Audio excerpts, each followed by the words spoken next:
ஹல்லேலூயா. இன்று அதிகாலையில் நாம் பரிசுத்தரின் வார்த்தை நாம் தியானிக்க இருக்கிறோம். இந்த நாளிலே கூட மார்க் எழுதின சுவிசேஷம் 7வது அதிகாரம் 2வது வசனம். அப்பொழுது அவருடைய சீஷரில் சிலர் கழுவாத அசுத்த கைகளினாலே போஜனம் பண்ணுகிறதை அவர்கள் கண்டு குற்றம் பிடித்தார்கள்.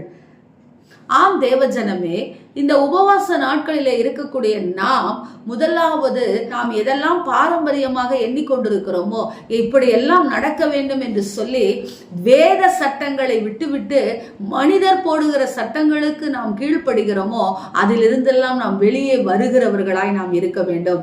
பரிசேயரும் ஆயக்காரரும் இந்த இடத்துல வேத பாரகரும் சீஷர்களை குற்றம் கண்டுபிடிக்கிறார்கள். இதோ அவர்கள் அசுத்த கைகளினாலே இதோ கை கழுவாமல் போஜனம் பண்ணுகிறார்கள் என்று சொல்லி தேவ ஜனமே, வெளிப்புறம் அல்ல, நம்முடைய தேவனாகிய கர்த்தர் உட்புறத்தை பார்க்கிறவராய் இருக்கிறார்.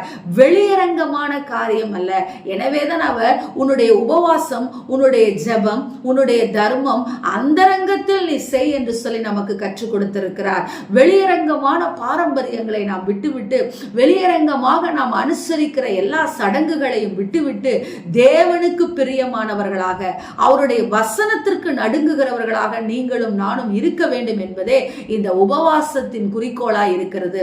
தேவ ஜனமே, வேத பாரகரும் பரிசேயரும் எப்பொழுது பார்த்தாலும் வெளியரங்கமான ஒரு பக்தி வைராக்கியத்தை குறித்து அவர்கள் பேசிக் கொண்டிருந்தார்களே ஒழிய அந்தரங்கத்தில் நானும் என் கர்த்தரும் என் இருதயமும் என் கர்த்தரும் என்று சொல்லி அந்த கோட்பாடை அவர்கள் மறந்து விட்டவர்களாய் இருந்தார்கள். எனவேதான் அவர்கள் மெசியாவை ஏற்றுக்கொள்ளவில்லை.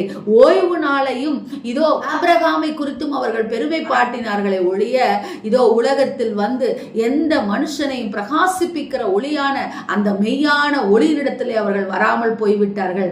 இன்றைக்கு இந்த உபவாச நாட்களிலே இருக்கக்கூடிய நீங்கள் வெளிப்புறமான சடங்குகளை விட்டுவிட்டு வெளிப்புறமான பாரம்பரியமான காரியங்களை விட்டுவிட்டு அந்தரங்கத்திலே தேவனை நோக்கி இதோ உங்கள் இருதயம் அமர்ந்திருக்கும்படியாக கர்த்தர் விரும்புகிறார்.